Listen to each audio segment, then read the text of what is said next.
Yeah. That. And what kind of state is that tomb in, Pat?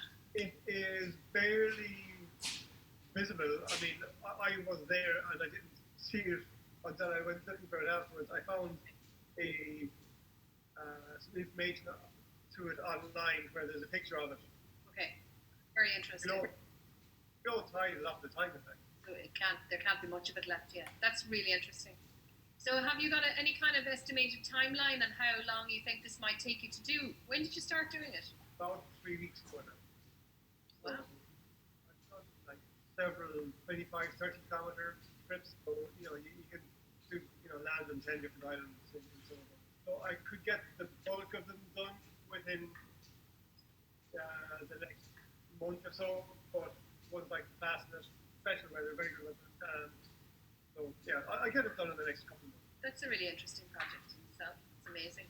So when you're on land then, can I ask you, is there anything else you want to show me there? Well, that's really interesting. Well, when I'm paddling, I normally would leave from O'Connor Strand here, take my kayak on a trolley and walk down to the beach here, walk down past the North Shore and down the coast from here and head out towards Hare Island where the calves. Yeah. That's my normal route I go on. Sometimes I'll come back on launch from Silver Strand to Coast Strand. Amazing, really interesting.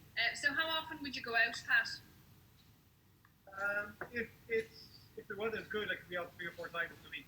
I was out on Monday, but hadn't been out for a week before that because it was too windy. So is that your greatest obstacle, the wind? Yeah, a big swell isn't a problem. If it's a big swell and no wind, it's absolutely magic. But yeah, the wind is the biggest thing. Anything above 34.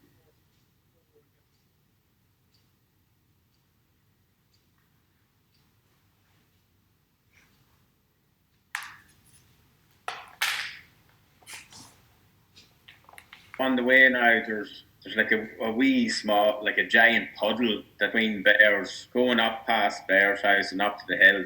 I think it could be a burst pipe or something, but it's something that you have to avoid. You have the bats if it's dark, always bats, loads of bats that come from. You've noticed the bats, like you just notice them at twilight, don't you? It's just at twilight. Especially like when we're coming from the beach, like if it's sort of late spring, early summer, like, and we're walking back and it's dark. That's when you notice the bats. Like there's many a night, the girls running bats. So have they ever hit you? Has they ever hit the girls? No, but there was one that was close. Yeah. The record one just whiz past her face, like, and that was actually the last time we were up there at dark. So there's also, if you're walking up towards Traubon, there's like a wee sort of stream that's coming from the kind of the high ground, which has all come down. It's massive now, but it's all went down onto Traubon, onto the beach, and there's a lovely like a water kind of fall display there at the minute. But the water's all et into the beach, so there's a big gap, big divide on Traubon now from the water. Just there on the road there at Kilmoon, there does be a lovely just smell of plants, an amazing aroma down there in the summer, like spring. What about, do you have a bike? Do you ever cycle? Do you know what? I brought a bike down and it just was never used, and now it's been thrown away. It's all walking, yeah. All walking, brilliant. Okay. I think that's all I need, Kevin. Thanks a million. All right. Very good. Thanks, Kevin.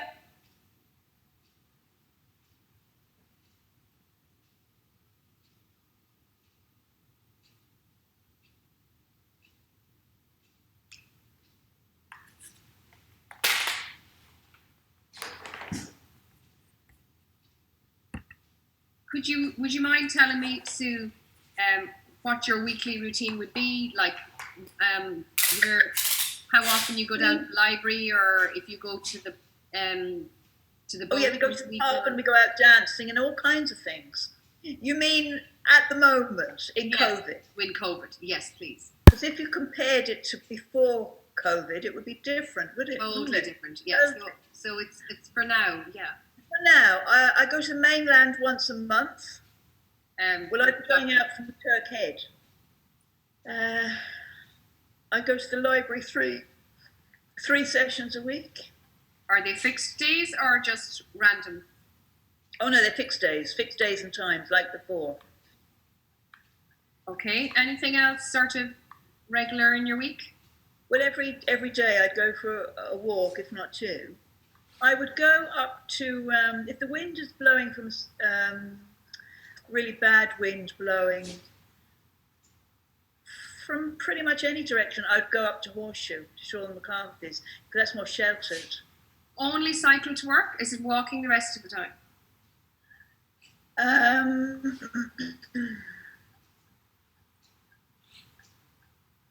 If I'm going over to Jean or Bridget, I would cycle because it's far, or down to Miriam. If I'm going to the furthest corners of the island to drop things off, you'd cycle. I would cycle. A, because I don't like carrying things, and B, it's more of a. I'm not going for exercise. I'm just going because I want to. Get there. I have to. See these people, and you have more time to talk to them if you've, cycled. Cycling's half the time. Yeah. Not that we're doing much of that these days, anyway. Yeah, I'm wondering about that now. Have you been able to, at a distance, talk to anybody? Have you gone out to talk to anybody, as in, over the hedge, or can you? In the gardens, yes. Gardens, yeah. Yeah. Who would be who would you be inclined to visit? Well, as I said, Bridget or Jean, Barry and Nuala, who live up beyond. But the weather, it's getting better now, but it's been too cold to. To go out, to visiting, to be chatting to people outside. But you do meet a lot of people when you're walking, because that's all there is to do, walking. So you're bound to meet someone if you go walking. Yeah, okay, great. In fact, I said it to somebody the other day, he said it to me actually, that there were several of us walking back and fro Silver Strand, and he said that he wouldn't be doing that in the summer, it'd be too busy. Yeah, okay. And I'd be the same. I wouldn't dream of walking down to the Silver Strand between the hours of 12 and 4 o'clock in the summertime. Because you won't be able to walk there with people. Too busy, yeah. Yeah. And would that be the main beach that you'd walk if you were going to the beach? Well, it's on my way to North Shore, so I often don't actually go down to the beach. I just walk to North Shore. Okay. Back on the road, because I like to get a bit of a stretch in. Yeah. And sometimes it's quite annoying when you keep meeting these people. Well, people, I hate them. Yes. Very annoying. Overrated. God. Overrated. But if you haven't seen anyone all day, because I'm working at home a lot. Yeah. Apart from the library, that is the place to go, because you might bump into somebody. Of course. Oh no, that's nice and important, isn't it? Yeah. At this point.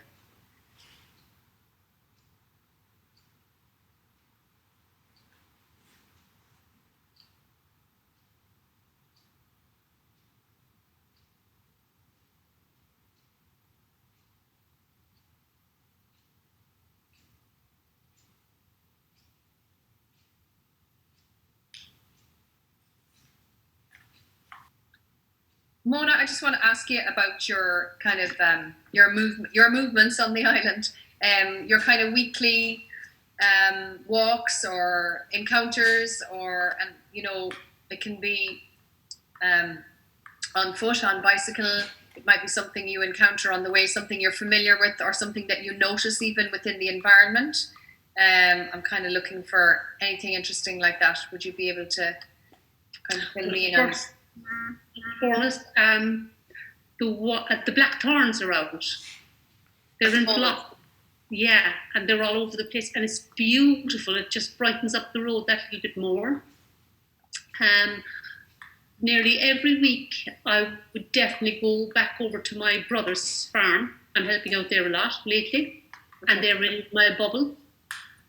And once a week, I go to Skibbereen, so that means I'm in Kilmona, in the middle of the island. Okay. So it means I'd be leaving this parish, and it goes over past the hotel direction, over towards Magellan. So I'd go up there for the last couple of weeks, I've been going every single day. Okay. And then as well, I would also go to Skibbereen once a week. So I'd use the transport to go there. I might walk to the ferry and then come back by bus. And I also go for walks to the beach. Where did you go, Mona? What? The Silver Strand is a kind of a nice walk. And then, the house, we call it was Patrick's going back in time, but the Ingrid bought it. She's a Dutch lady. You might have. Well, it's sold, and I've been pottering up around in the back of those fields there. Lately, it's no Driscoll's farm, and I just like wandering around those fields. I go up there for a poke around. That'd be it. Up to the church for a walk sometimes, and nosy in there. I might, Mags Murphy might come out for a chat to the garden gate, and we have a little chit chat there. I go down and visit her hens. Yes. Things like that. Great. There was nothing, That's great. So what about with regard to kind of sensory things, Mona? I've been thinking about, stuff that you might know that I might notice. Like, for instance, as I mentioned to a couple of other people, a place where you might sort of go around a corner and you just know that there's going to be a big sort of whoosh of, salty air, or, just something that you know or you expect from a certain area, or, a certain dip in the road, say if you were on a bike, or, the way you know the landscape, or the environment. Is there anything you can think of that would be very sort of intuitive to you, or, what's the word I'm trying to think of? I know what you're saying, actually, Anne. I know. Like, if I leave here and I'm really sheltered, and there's one thing, and you just get over, the foot of the church hill, and you turn north to go to the beaches. Okay. There's if there's any kind of wind blowing, you're going to get swept if it's coming in from the westerly, and you want to be prepared for it because you get that sand blasting if it's really windy. So that's by Burr's house, isn't it? It's past Burr's. It's just when you get over to the first strand, the Cow Strand, and when you're passing those strands, the wind whips up there sometimes if it's coming in from the west, and it hurts you. And on a wet day or a cold day, you don't want to have sunglasses on because it's going to hurt your eyes. So will there be days, depending on weather, that you'd go different ways? I would, definitely. Different routes, okay. Yeah, I would go east towards the school direction as well if there was strong winds coming in from the west. The Quina as well, do you know that low wall? Yeah. We call it, its proper name is the New Wall, but going along there when the tide is out, there's a distinct smell sometimes. It's just the mud. And you're not the first person to talk about that now, okay. And what is it? Is it low tide? Is it tidal? Yeah, it is tidal. And they built a breakwater years ago back. And there's always a little bit of water left, but when the big bulk of it goes out, you just pick up the smell of the mud. Okay. And if I'm ever, this is weird, I have to bring it in, but it's not really in particular to what you're saying, but it does in a way. It's if I go off Sherkin for a while and I come back, the minute I round the square in a car or in the bus, I just get this belt of salt and rotting seaweed, and it's beautiful. I love the smell of it. And it's home. Sorry, where is that? Where is that? If I left the island and I've been away on a holiday, say, and you're coming back, it's just all the smells. I can smell the seaweed. I can smell the rotting. All the things that would be organically going off around shorelines. You pick it up in your nose. It's a familiar smell. Yeah. But I'd also find that if you're walking on the beaches, at the other side of the island where Margaret O'Reilly lives, there's a beach over there. It's, if you stayed in the hostel and you walk over to the hostel's beach, you've been down there. That smell you get of the mud kind of rotten and the seaweed and all that. I'd be very aware of the smell of that beach. Okay, right. That's over by O'Connor's, so the O'Connor house. Yeah. Yeah, and it's kind of, I think it's rotting seaweed. It is rotting seaweed, and that grey, mucky kind of, it's almost like clay seaweed, and it brings up its own rotting smell. And it's a bit like the Quina, a little bit different than the Quina, but it's similar. Sorry, Mona. So what were you saying there? You were saying it just smells from different beaches. I'd be aware of some, and down on the Silver Strand and the Cow Strand and Trabawn, if you're walking around the place, you pick up that smell of seaweed. And I'm very familiar with it, and they're kind of the same on those beaches, unless there's something gone off on the beach or you go digging down deep. But if you're walking along the shoreline, you get that lovely salt, fresh salty smell, and the seaweed mixed through it. It's really nice. Okay, great. And the forest is out as well. You get a whiff of that some days. Yeah, is there a smell from that, a distinctive smell? There is, it's a kind of a sweet smell. I'd know it. If there's a big hill of it out, you'd smell it. Going down to the pier, These are the gorse, the yellow gorse bushes. Yeah, yeah. You'd smell that. If there's an abundance of it out, and if it's kind of a heavy day, and there's heat in the air, it's just like the same thing as urine on the ground from cattle or something. You pick it up. Yeah. And what about honeysuckle? Something like that. That's a very strong. Is there any honeysuckle on the island? There is, but it's not out. I don't see it on the dock road, but you would definitely smell that. And so is that like more summer? Is that like June, July? Yeah. Okay. Yeah. Nice sweet smell going along the road. It's beautiful. Honeysuckle. What about animal smells? What I was just saying now.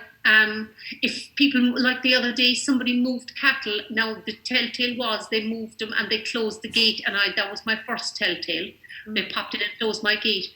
But it's just the smell of cattle. You can almost smell their feet. Yeah. It's weird. Yeah. You can smell the hoof smell, and you can smell the urine. Yeah. Okay. And disturbed soil, you'd know straight away. It's just like one of those Indian trackers. You can see the really interesting. And what else have you got? So you horses. Is there anything distinctive around that? Oh, the horses have the most unique smell of their own. It's beautiful smell. Okay. You'd have to smell it and you'll never forget it. They have a beautiful smell. Yeah. Okay. And the thing from cattle is their breath. If you're inside in a house with cattle and they're all peaceful and they're chewing their cud. Wow. You know what that is? No. It's because of I think they have two stomachs, so they eat all day long, and when they rest, you'll see wild animals doing it as well. Any like deers, antelopes, they'll all do it. They'll sit down and they'll regurgitate their food because they have to process it again. Okay. And they bring up a bolus of grass in their mouth and they'll re-chew it, and you'll all see them chewing with their eyes closed, and they're very content, and it's part of digesting their food, and that's a very sweet smell. Wow, that's really interesting. Fab. What about people that you might have visited during the lockdown? You know, I know people are just meeting in gardens at gates and stuff like that. Where would you head to? Where would be your most? It's been a very tricky time, would there be anybody or any couple of people that you would have sort of bubbled with a bit? I mean, you're all bubbling really on the island, so people were staying. I went to Margaret Riley. Yeah. And we walked the dogs. Where does Margaret live? Where would her house be? Do you know when you just get over near the hostel? Yeah. And remember where Terry Fernell was living? Yes. Just before Terry's house, there's a gate on the right-hand side before his house. You just win that path into two fields. Where the green gate is with the little heart on it? No, she doesn't really have. It's always opened. If you just get to Terry's and you stand just before Terry's, there's a gate on your right-hand side. Oh yes, sorry, I know. Yeah. And Margaret is about 2 fields in. And I went to visit her and we walked the dogs. And it was really nice. We just kind of strolled around and we sat in her garden. Lovely. Thanks, Murphy, I went to visit. Yeah. And we did something similar. Yeah. And that's it. Have I been to anybody else's? No, I haven't. I don't think that was it. They're the people I kind of would talk to. And I'd be very close with Dolly's sister, or Margaret's sister, Dolly. But she's one of the vulnerable people, so I can't go to visit her. Okay. Great. I think that's... And a fox smell, Anne. The fox. Yeah. Not to forget this fox. I don't like the smell. Okay. But you'd know the smell. If you've smelt it before, it's not a nice smell. I'm not gone on it. And I've got foxes that come here for dinner all the time at night time when I'm in bed. I can hear them, he goes on the deck. And I think, bugger is here. He comes in, actually, when Klaus was alive, he woke up one day after his midday nap and the fox was on the side of the bed sleeping with him. My So goodness.